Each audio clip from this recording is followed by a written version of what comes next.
We are going to begin the funeral service for Dr. Bernard Frankel. I'd ask you kindly, if you have a cell phone, place it into silent mode at this time or turn it completely off. I'd also like to welcome everybody via live stream. On behalf of the family, thank you for attending. Services will be conducted by Cantor Howard Friedland. Yeah. We're going to start with the ancient tradition of cutting of the Kriya. So if we could have the family rise, please.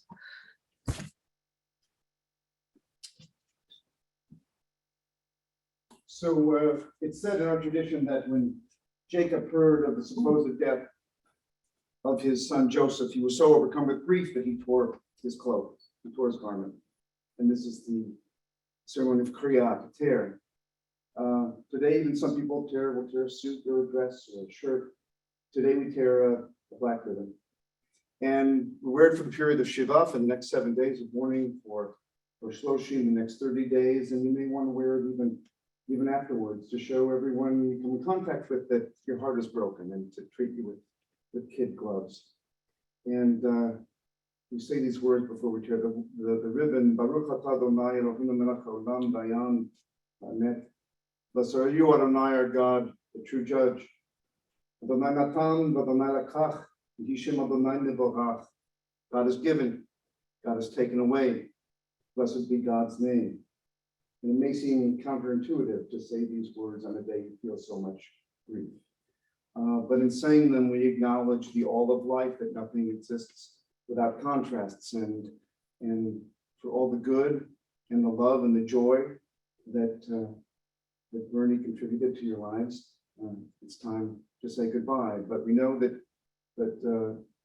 goodbye is a goodbye from an earthly presence, but what he was and what he taught you and what he said, his voice, the way he laughed and the way he loved jokes, that's what you always do.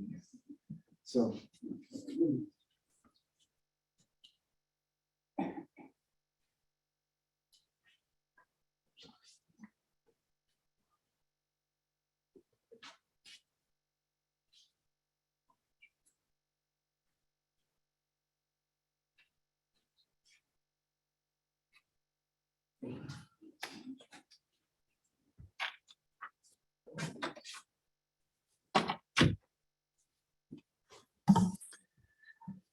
So welcome all of you who have come to say goodbye to Bernie, all of you who are here, all of you who are looking in from outside. We've come together as family and as community to express our sacred sorrow. And we've come together to draw strength from one another and from the ultimate source of all strength. We have come together to affirm comfort and blessing in the face of deepest loss. And we've come together to bid farewell to Dr. Bernard Frankel. We share a common prayer that the source of healing sustain those of you who grieve. May those wounded with loss be blessed with love and compassion. We pray that the journey that lies ahead lead from darkness to light. As it is written, thus says the source of hope, I will respond to your yearning. When you call out to me in the night, I will answer. I will be with you even in the darkest of places. I will give you strength. I will nourish you, and you shall know protection beneath the shelter of my wings. And I extend condolences to Bernie's family, to his children, Michelle, John, to Robert, to Debra, and Dr. Howe, and Joyce, to his grandchildren, Andrew, Thomas, Elizabeth, Zachary, and Jennifer. And also it should be noted that Bernie was preceded in death by his wife, Barbara, and his son, Steven. And to all of you who are mourning Bernie's passing, and you may not even be related by blood, but knew him and loved him and enjoyed his company, my condolences to you too. May you be blessed with wholeness and compassion in the days to come. And we say, Amen. The 23rd Psalm. מזמור לדוד.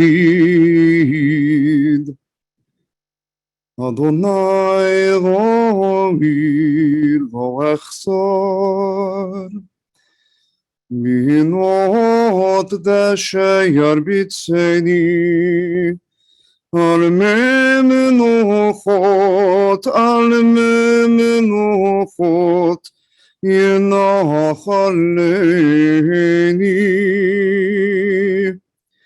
נפשי ישובב, ישובב, ינחני ומעק לצדק, ינחני ומעק לצדק, למען שמו.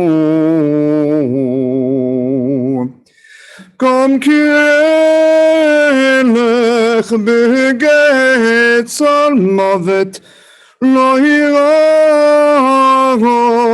כי אתה עמדי. שבטך ומשענתך המה ינחמוני.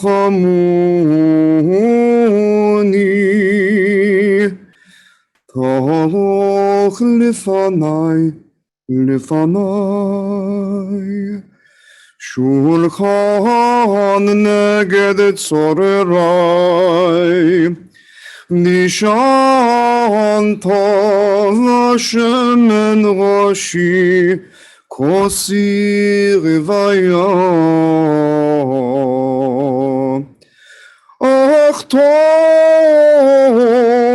אך טוב וחסד ירדפוני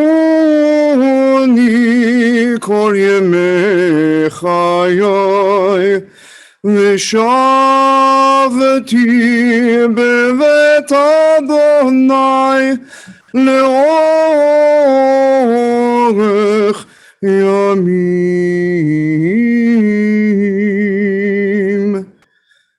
אדוני ראוי לא אחסר,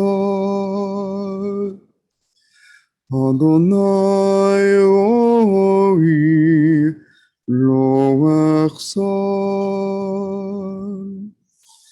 Let's read together the translation of the 23rd Psalm found in your pamphlet.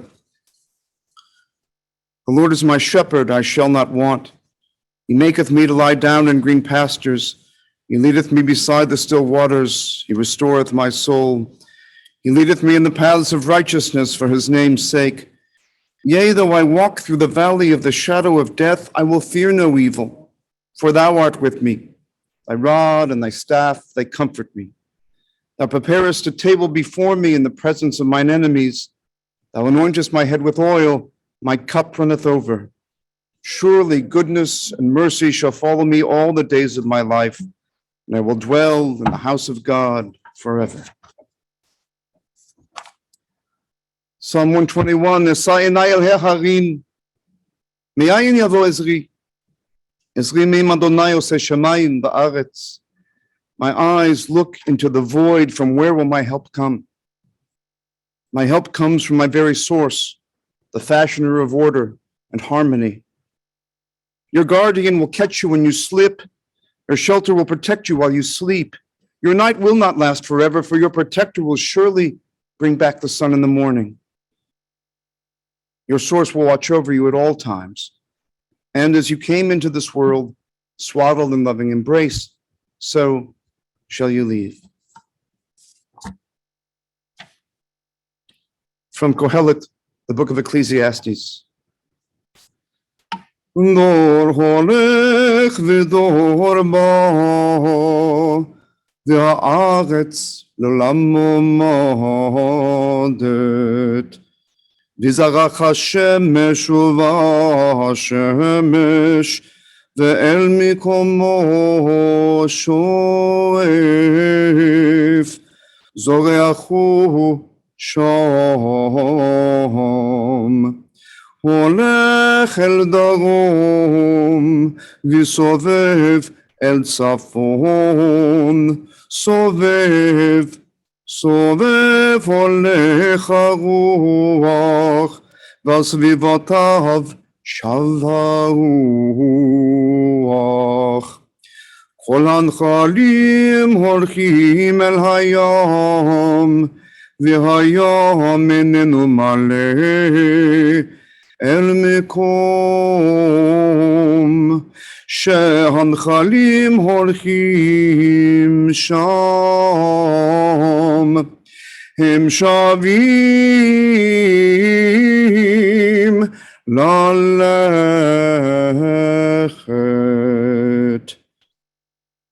A generation goes, a generation comes, but the earth remains forever. The sun rises, the sun sets, and glides back to where it rises again. Southward blowing, turning northward, ever turning, blows the wind. On its rounds, the wind returns. All streams flow into the sea, but the sea is never full. To the place from which they flow, there they flow back again. And finally, this from Rabbi Alvin Fine. Birth is a beginning and death a destination, and life is a journey.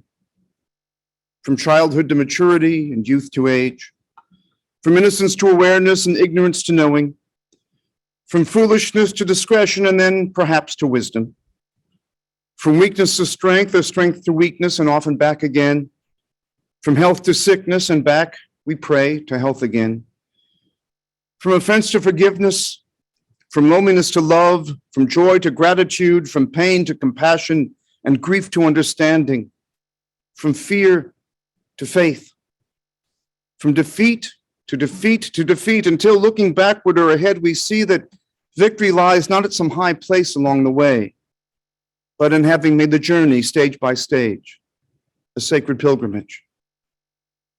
Birth is a beginning and death a destination, but life is a journey, a sacred pilgrimage.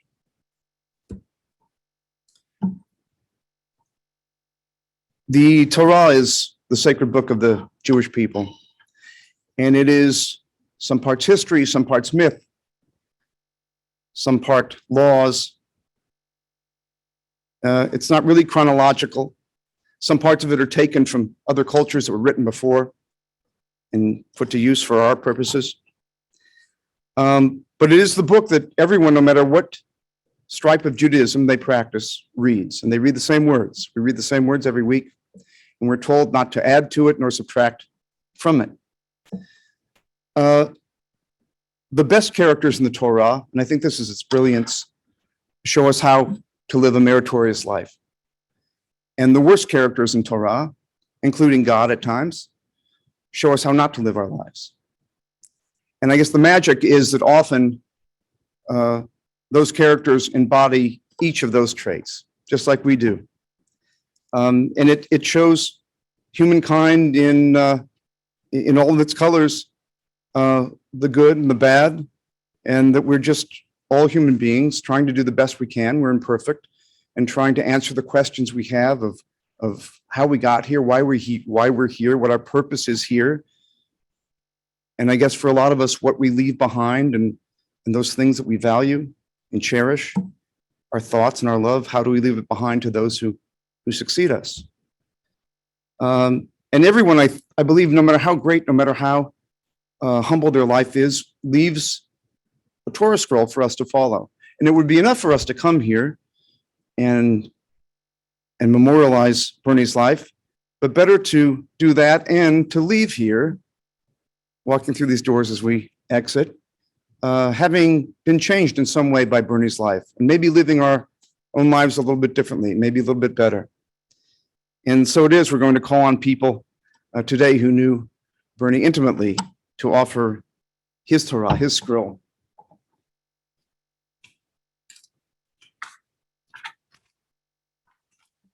So first, I'd like to call upon Bernie's daughter, Debbie.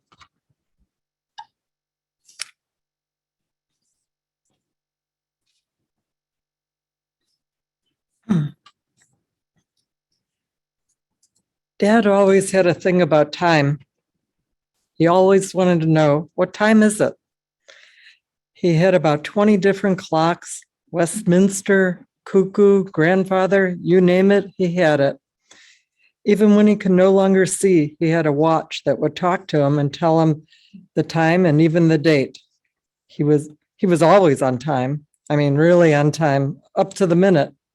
I remember when we were kids, he would call before leaving work and tell us when he'd be home, like 8:47. And damn if he wasn't there at 8:47 on the nose. Not 8:45, not 8:46, or even 8:48, but 8:47. Rob and I later learned that he would wait outside in his car if he was early before coming in. Dad loved cars. I believe his first car was a Ford. He said it didn't have a model name as there was only one kind. He put about 70 miles a day going to and from work every day, traveling from Skokie to 63rd and Pulaski. It got to be where he would trade his car in at least once a year. He would call me and say, "Ask me what's new." I would reply, "Dad, so what's new?" "I got a new car." And he would go on to tell me the make, model, and color of the car. He always had a great story of how he got the best deal. If we were lucky enough, we got to see him in action buying the car, where he would hem and haw with the poor salesman for about an hour, only to have Dad get up in a huff and say, "That's it, I'm walking." And then he would leave, only to have the salesman literally run after him. Mom would be so embarrassed and upset, but he always got the best deal. Last year when Barry was sick in the hospital in his final months, Dad worried so much about me driving home alone late at night from the hospital. He worried so much he would talk me home every night. I would get in the car in the garage and he would talk the whole ride home until I walked in the house. I'll never forget those talks. He gently guided me through what a DNR meant, a living will, what a ventilator was, or the difference between palliative care and hospice. And then now a year later, here he was going through all of that himself. We talked about life, we talked about death. After Barry died, Dad and I talked at least twice a day. I saw him at least twice a week. We loved talking about cars, sports, good food. Dad was my best friend, as well as the best father. He'll always be in my heart with loving memories. Dad, I love you. Gesundheit, gesund. I'm here. The time is 10:26.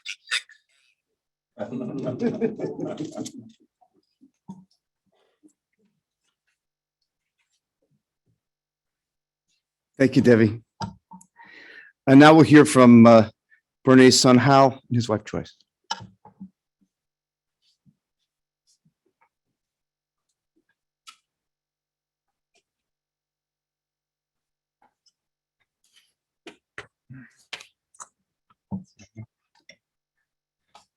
As all of you know, I was very close to my dad.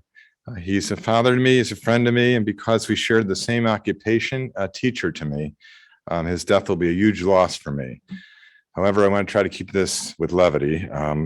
Through many conversations I've had with him about this very moment, he wanted people at the funeral telling jokes, being together as family and friends, and of course, eating. In light of that, I will share a story that he and I have always laughed about. My dad was an honorary member of something called the Schmuck Club. That was basically a group of guys getting together for breakfast and rehashing numerous stories and jokes. So basically enjoying life and breakfast together. One morning, his cousin, Ben Shore, had attended one of those meetings. Well, Ben was particularly happy this morning, and all the schmucks wanted to know why. So he proceeded to tell them how he got new hearing aids, and he was raving about them to all the schmucks. And they were listening intently, and he's trying to tell them what a difference this made in his life. So the schmucks listened with excitement as Ben went on and on about these wonderful hearing aids that he had. And then finally, one of the schmucks couldn't hold it any longer, and they asked, "What kind is it?" And Ben quickly peeled back his sleeve, looked at his watch and said, 10 o'clock. he didn't know why they were laughing. Well, this story carried around for years and years. I'd ask my dad with a smirk on my face, what kind is it? And he'd always peel off the watch and and then I'd switch it around sometimes. I said, what time is it? He'd say, it's a bell tone. So we had that banter all the time. Life at the office with my dad was full of laughter too. He loved to feed the staff and tell stories and jokes at lunchtime. He made it feel like a family environment. They followed through with his patients as well. I would pass by the exam rooms mostly to hear laughter and the occasional, which is better, one or two. To this day, I see patients who see him and say, what a fun experience it was to be examined by my dad, and always ask how he's doing.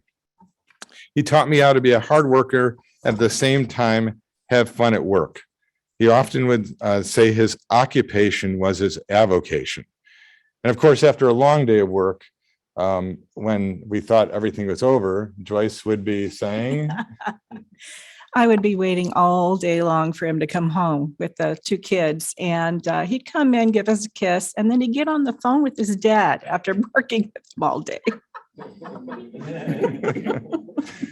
So during the last 10 years of his retired life, Joyce and I would always be spending Sundays together with Dad and Mom. We'd play cards together, share stories together, and of course, eat together. But Joyce and I will miss those Sundays together. Can you finish? Dad was all about family, friends, and sharing good times together, something he called life. So Dad, I'd like to ask you one final time. What kind is it? Unfortunately, it's time to say goodbye. I love you very much. I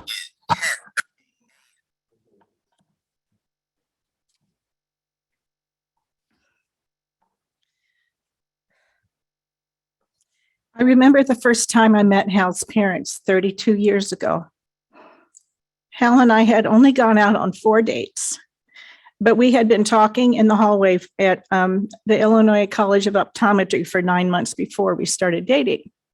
It was Hal's parents' 40th wedding anniversary, and everyone was gathering together in the morning for a surprise party for Mom and Dad at their home in Highland Park. We walked into their kitchen and found them in their robes at the breakfast table having coffee. When Dad saw me, he got up and gave me a big, warm, welcoming hug and said, "We finally get to meet you." Evidently, Hal had been mentioning me for quite some time. I was so impressed to hear that Hal's parents were still together after all those years. You see, I come from a broken home. My mom and stepdad divorced when I was only 12, and my siblings did not stay in touch with each other. So when I saw everyone gathering together, and there was so much joy and love being shared, I knew that I wanted to be a part of this family. From then on, I was invited to all the family gatherings. This felt like home to me. I treasured every moment with Hal and his family. The night that I proposed to her, we went for dinner reservations with my parents, and I walked into the restaurant and saw the smiling faces, and we broke down with happy tears. And finally, it's going to be part of this wonderful family. When it came time for our wedding, Hal and I were thinking about only having wedding cake for dessert. We were on a health kick. And Dad stepped in and said, "You can't do that to our family." That's when I realized that I was marrying into a family with a huge sweet tooth. So I handed over the ordering of the sweet table to Dad, provided that he paid for it. And he spent $5,000 on sweet tables. Notice that I said tables plural, not table one. Hal and I knew I couldn't have children, so we chose to adopt. We wanted to give mom and dad grandchildren that lived close by so mom and dad could enjoy seeing them often. The day we got the call to come pick up our son, Zachary, Hal was at work and mom and dad were at home visiting with mom's brother, Bud, and his then wife, Sandy. I picked up Zach in Waukegan and decided to stop by mom and dad's to introduce them to their new grandson. First, before going home, I can't even describe the joy that dad and mom greeted us with. We have pictures of dad and mom somewhere holding baby Zach and smothering him with sweet kisses. A video. A video, Yeah. yeah. They were so overjoyed that they had tears in their eyes. The day we got the call to pick up Jennifer, both Dad and Hal were at work in Chicago. That's where I picked up Jennifer from. So I stopped by the office on Pulaski, and the whole office was filled with joy and excitement. Dad took Jennifer in his arms and poured out his love for his precious new granddaughter. Our family was complete, and my heart was so full watching Dad love on his grandchildren. Dad and mom's marriage was not only an inspiration to me, but my dream come true. Life tends to throw curveballs, but in spite of hardships, mom and dad only stayed together. Not only stayed together, but truly loved each other. Yes, there were times of disagreements, arguments, and flat out fights, but their love was genuine. Over the years, Dad grew from being my father-in-law to becoming a father to me. And in these past 3 years since mom passed away, he has become daddy to me. He endearingly called me my Joycey girl. I'm so grateful and blessed to have both Hal's mom and dad treat me not like a daughter-in-law, but like their own daughter. Like mom, Dad, you will be greatly missed. I love you and always will.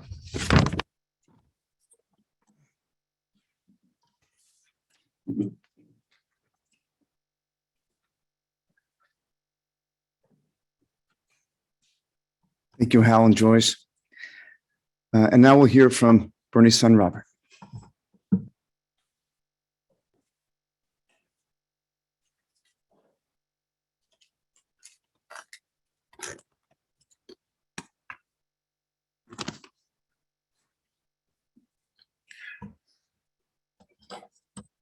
Woody Allen said, I don't fear death. I just don't want to be there when it happens. Dad was nothing if not a comedian, full of humor, full of life, full of jokes. He had 1,000 of them. And I know somewhere along the line, I promised that I would share some of them with you. At his funeral service. And I feel like this is, for me at least, this is more of a celebration of his life than it feels like mourning over an end, although it's that too. He was ready at the end. I think he had done what he wanted. He stayed alive till the morning of Jen's wedding. He said at one point that he really wanted to go, and even in the midst of some delirium at points, I think at one point Jen was there and, the last thing he said before she left, and I don't think he'd said much coherent that day, was something like, I'm ready to go. Yeah, just let me know. So that was on his mind. And I like to think that he stuck around for that. So, okay. These are some of Dad's favorites, not Bing, Bing, Bing, but here's the first one. All right, this is sort of a show and tell, but hey, a rabbi is on a street corner and he looks over and there's a priest on the street corner. The priest looks over, waves to the rabbi, and just as the rabbi begins to wave back, a bus comes by and knocks the rabbi over. He falls to the ground and straining to get up. The priest starts his way over then and he sees the rabbi go like this.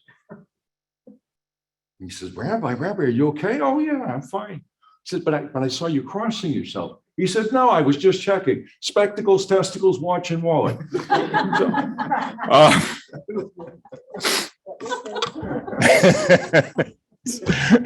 Those were in the days when wallets and watches were, for the younger kids who are wondering why a wallet and a watch would be here.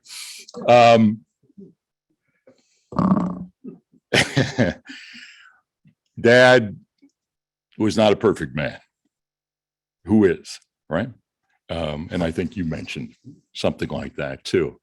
He had his good parts, he had his bad parts, he was stubborn, sometimes hard to admit he was wrong. His humor could be cringeworthy and not PC. I think that had he opened his practice now, he might have gotten arrested about a month into it.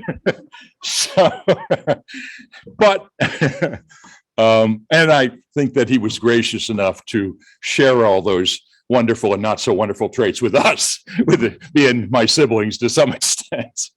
But the man I knew and loved was mostly a generous and supportive and funny and big-hearted man. So what he loved, my mom, and like Hal said, they had their ups and downs. They were different people. It wasn't always the perfect relationship, but boy, when she died, he missed her terribly. And he spent the last, I don't know how many years standing by her side 24 hours a day, 7 days a week. And that's not easy for a caretaker. Of course, he wanted to be with mom. We tried to get him to go to a restaurant occasionally just to get him up to go on a walk, and he wouldn't do it. I think he got frustrated. I know he did. He mentioned that he couldn't help her. And I think frustration and maybe fear that he was going to lose her. And I think sometimes that turns into anger. And I think there were times where he was angry, and I know he didn't mean it. But I think it was all out of love, and it was the best he could do. And that's all you can ask of someone. It was the best he could do. And when she died, he missed her terribly. One of the last times that he was hallucinating, and many of the times toward the end was about mom, about Barb. One of the last words he said was Barb. Some of his hallucinations would be of Barb and Stevie and his sister, Rose. So he was always thinking of the family and, who had left him. And that was a hallmark of him, the family. What he hated, sand, hated sand. And the story and the beach and all that goes with it. But the sand, the story goes that he was lying in his cot when he was with the Navy, and a young guy, and he got a letter from his then girlfriend, Barb, and he opens it up on his back, and all this sand comes pouring out on him in his cot. And it says, dear Bernie, I was on the beach, couldn't help but send some of it to you. Love, Barb. And the way he describes trying to get that sand out of his bed, he said, you brush it and it would jump over your hand. And, try to get sand out of your bed, you never could do it. So he hated sand from that day on. What he loved, and my sister and brother and sister-in-law mentioned some of this, but he loved the time thing, but he loved his phone. And what I remember about his phone, he loved to talk on his phone, and just that was his lifeline. And I think we should have changed his ringtone at one point, because what it sounded like to me was like the Lone Ranger ringtone, because when the tone would go off, it was like, the Lone Ranger, if anyone knows it. But I would watch him, and this frenzied look would come on his face. My God, where is it? And he'd always check it. It would never be where, there was not one place he would put it down. You would think that he'd pick it up, always put it back in that place. Not a chance. It would check in the pockets, and it was never in the pockets. Then it was in the little things, the little side drawers on his place. Ina, his caretaker, was there trying to, Bernie, calm down. You're going to hurt yourself. At the end, he couldn't walk to get something, but he was crawling over chairs. It was his lifeline or something. So that's how I remember him when it comes to phones. What he had a great one of, memory. He loved history. He loved politics. his recall of all those things was just amazing. I remember, of course, the the things that he would recall. I forget if this was a quiz, and the question was who had the most yards for who was it? Beatty Feathers. That's right. Al was convinced. Al was asking about this question from way back when. He comes up with the name Beatty Feathers, and we couldn't believe it was a name, and Hal looked it up, and sure enough, he had that right. So he has this great memory. What he couldn't recall accurately to save his life was exactly what his kids did and didn't do in life.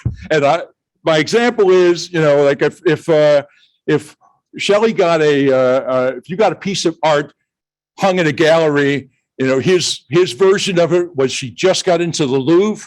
They're putting it up in France. We need to fly there. But for me, I know it came to light when I was going to do an online performance sometime during COVID, and it was going to be on Zoom, and he didn't really get Zoom, but Zoom, all he knew was that night he was checking on the time and wondering what station it was on his TV. So I was a hero. I must be on TV. There was a story he told for years about me ordering one of everything on a menu and eating it. It wasn't me. It's a friend of a friend. But, if it was great, if it was something wonderful, one of us kids did it. So, okay. All right. So, two guys are sitting in the living room. Their wives are making coffee in the kitchen. One guy says, so, what'd you do this past weekend? Oh, not much. What'd you do? We went to a movie. Oh, yeah? What was the name of the movie? It was that movie, the one as a woman, as a man, the movie. What's the name of that bush? What? Bush? Yeah, what's the name of that bush? The bush has the flowers on it, you prick yourself, you give it on Valentine's Day. You mean Rose? Yeah, Rose. What was the name of that movie?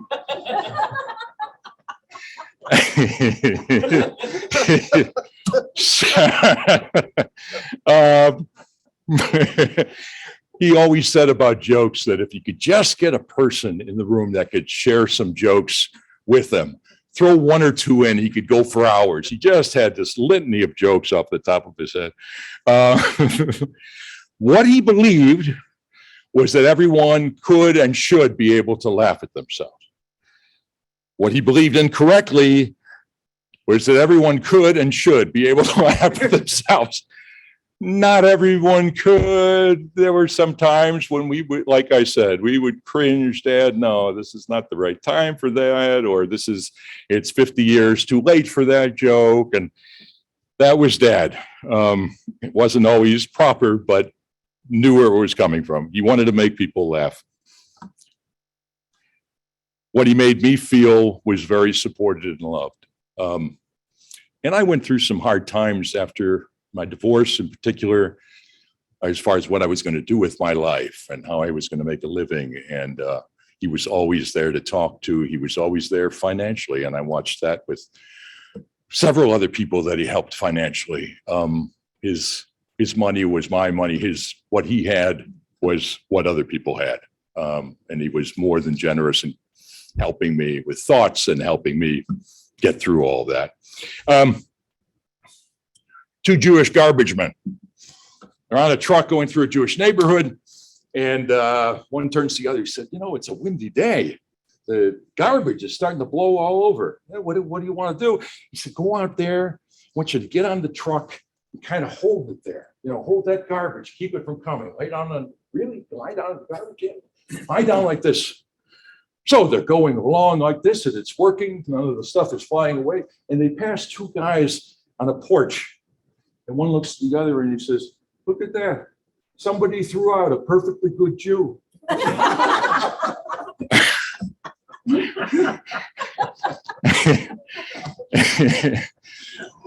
What me and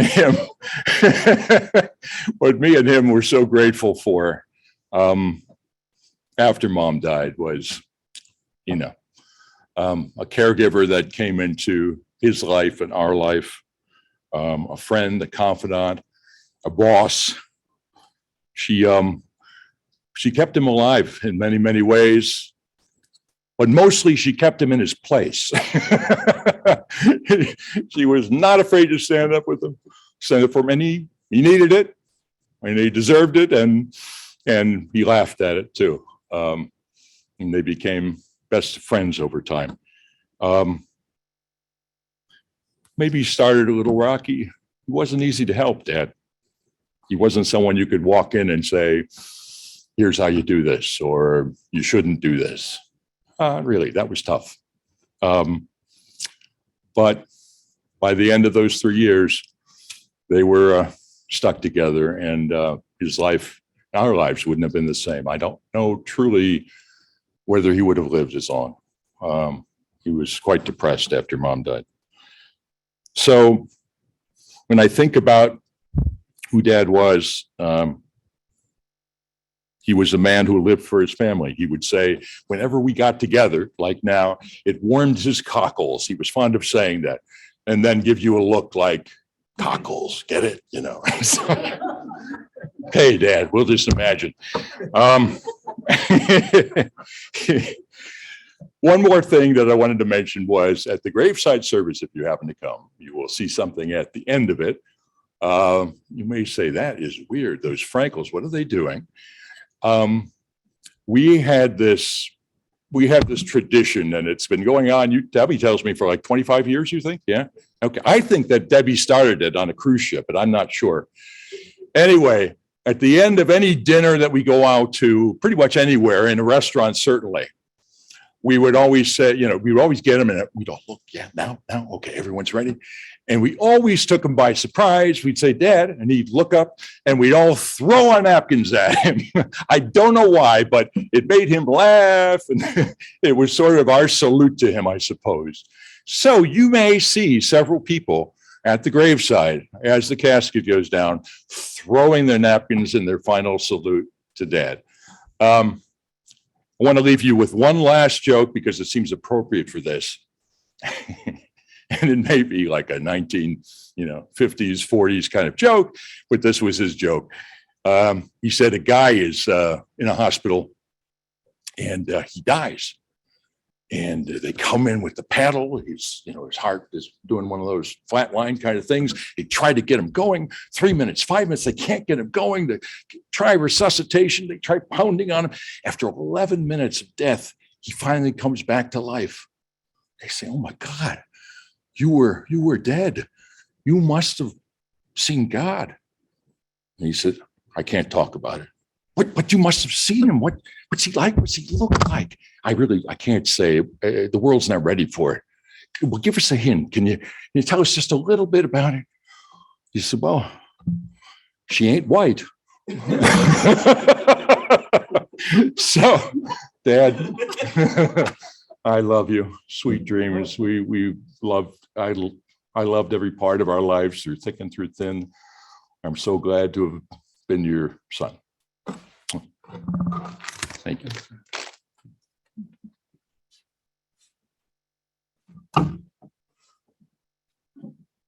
Thanks very much to all of you.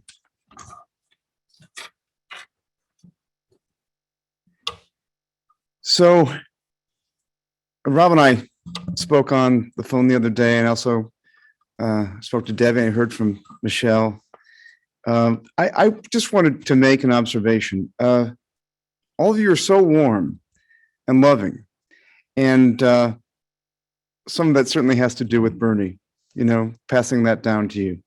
And you would probably not be surprised to know that's not always so when this happens, but what a blessing that all of you have each other, and that sense of humor that Bernie passed down to share with each other now. So thank you very much. And I love those jokes. That Rose joke.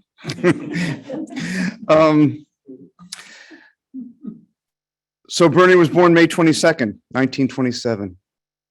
Almost lived to be 95 years old. He was born in Chicago to a very poor family. He did odd jobs when he was young. His father was a carpenter. His mother was a homemaker. After high school, he joined the Navy as a medic. As you can see, he was a veteran of the United States Navy. And he became interested and thought he would do something in the medical field. And he decided to study optometry when he came out, and he went to the NIU School of Optometry, became an eye doctor. And you would say, if you would ask, what did Bernie do in life? And if the answer was he was an eye doctor, some people might say, oh, he was an eye doctor. Think of what a huge thing that is to be an eye doctor. I know how you are also in the field, right? Anyone who wears glasses knows that, like, if you're stumbling around at night, certainly, and you're trying to get any one of 5 pairs of glasses together to get a telephone number, or even if you want to read the paper or just see someone's face clearly, you can't do it without these. And it's a huge, huge thing to make your life's work, being able to help people to see. It's huge. It's huge. I asked Rob what Bernie's hobbies were, and he said, well, his hobby was his family and his work. He loved to work. He always worked late, and he worked hard. And the family originally had the house in Beverly neighborhood, then in Skokie, then later Highland Park in the Chantilly neighborhood, and then Sedgebrook in Lincolnshire. It should be noted also that Bernie helped establish a kindergarten for mentally disabled children early on. He loved history. He loved the History Channel. He used to watch it on end. He loved politics. He taught Rob to play chess, and he taught Debbie and Michelle to do any number of things in life. When I asked how did a man live to be almost 95 years old, he must have been an exercise guy or health food addict. And Rob said, no, actually, he ate lots of candy and chocolate by the ton. He was a diabetic, of course. And he also loved, and I was told by Bernie's daughters, that he also loved Superdog. And that was a favorite place of his. So if that's the way to be 95 years old, I'm all for it.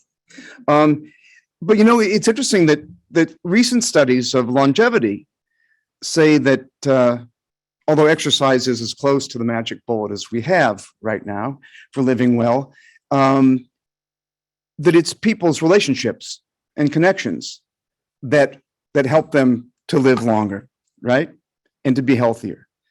And we've known, of course, the last couple of years that people who are without those connections have been really starved in not only an emotional way, but it has physical effects as well. And Bernie had all these connections. Certainly had his immediate family, but everyone else he came into contact with, the Schmuck Club, and I'm sure all of his patients and everyone he encountered. 5 grandchildren, 5 great grandchildren. That's a blessing. His personality, he was all humor all the time.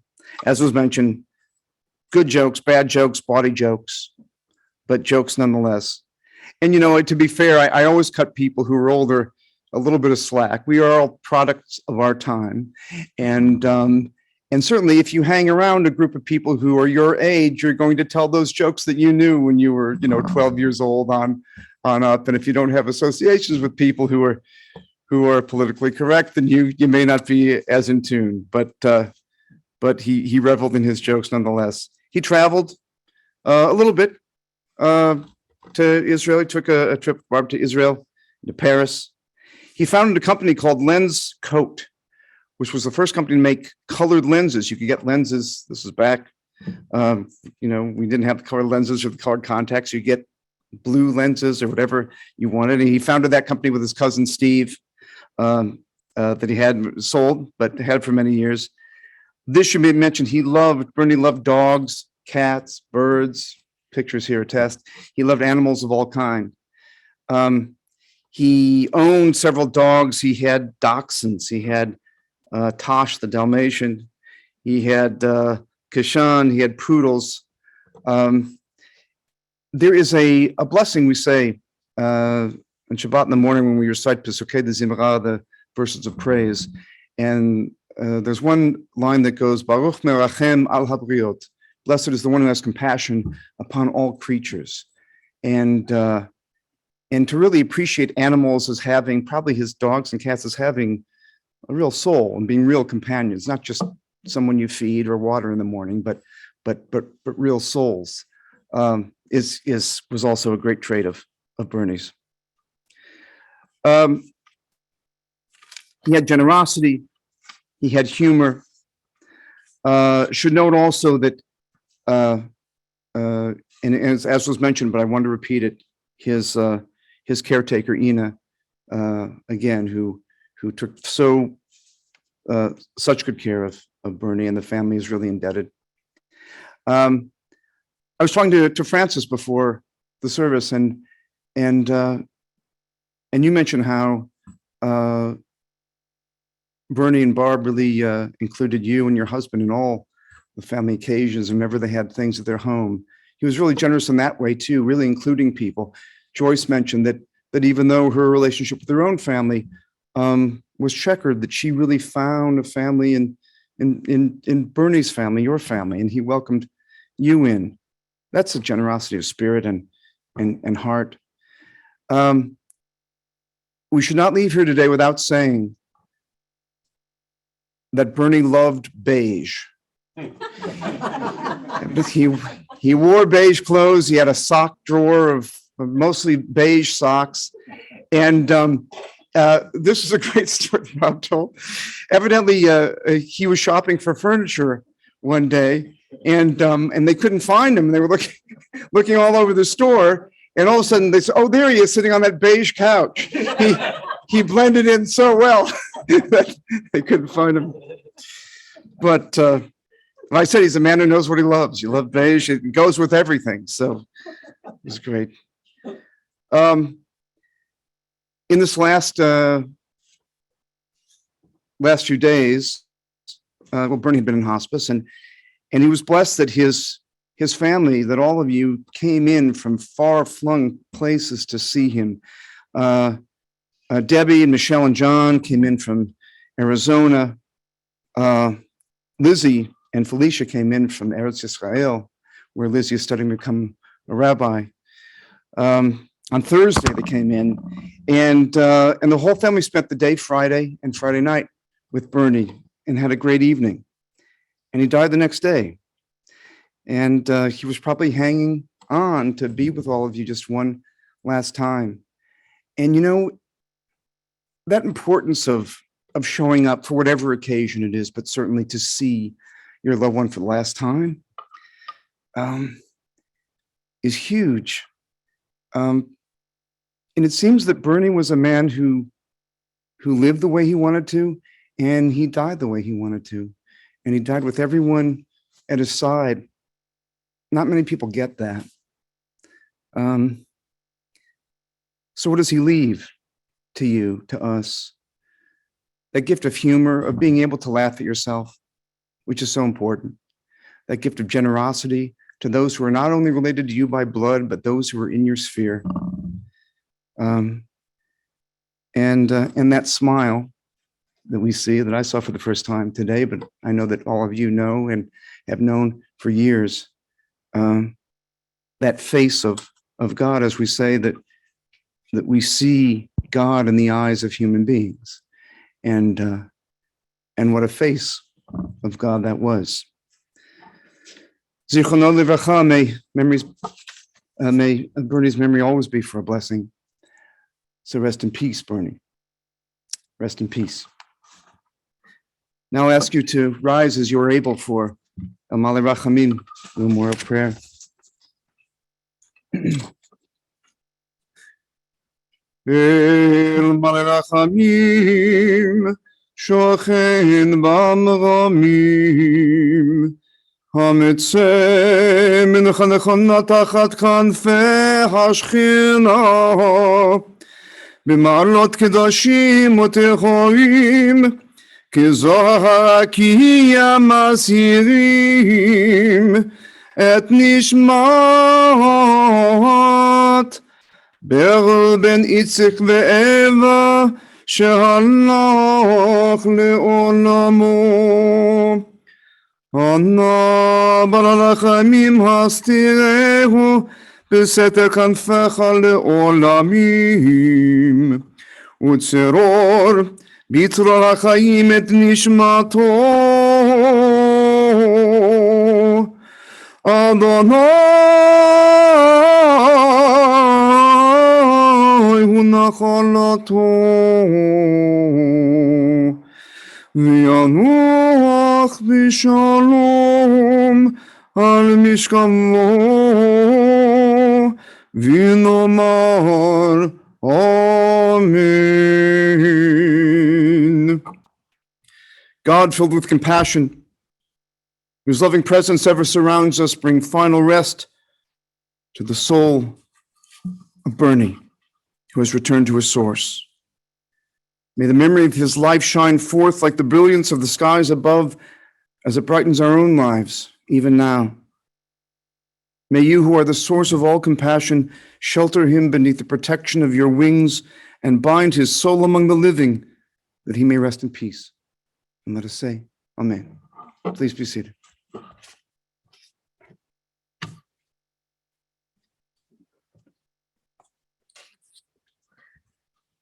This does conclude the service at the chapel. The family will be receiving condolence calls from 1 until 5 p.m. today at the Sedgebrook in the main room. That's 800 Audubon Way in Lincolnshire. Again, that's from 1 until 5. That information is on the folders as well as on our website. Interment will take place at Shalom Memorial Park. That's 1700 West Rand Road in Arlington Heights.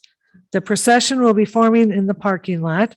Please keep in mind a few safety features while in the procession. Keep your bright headlights on at all times. Put your emergency blinkers on. Attach the orange funeral sticker to the passenger portion of your front windshield, and we'll also attach a flag to the roof of your car. And please stay as close as safety permits to the car in front of you. The following people have been selected to serve as pallbearers. When I call your name, if you please step forward. Lizzie Frankel, Felicia Schussler, John Sales, Zachary Frankel, and John Cisnewski. At this time, I would ask that everyone please rise as the family, the cantor, and Dr. Frankel are escorted from the chapel.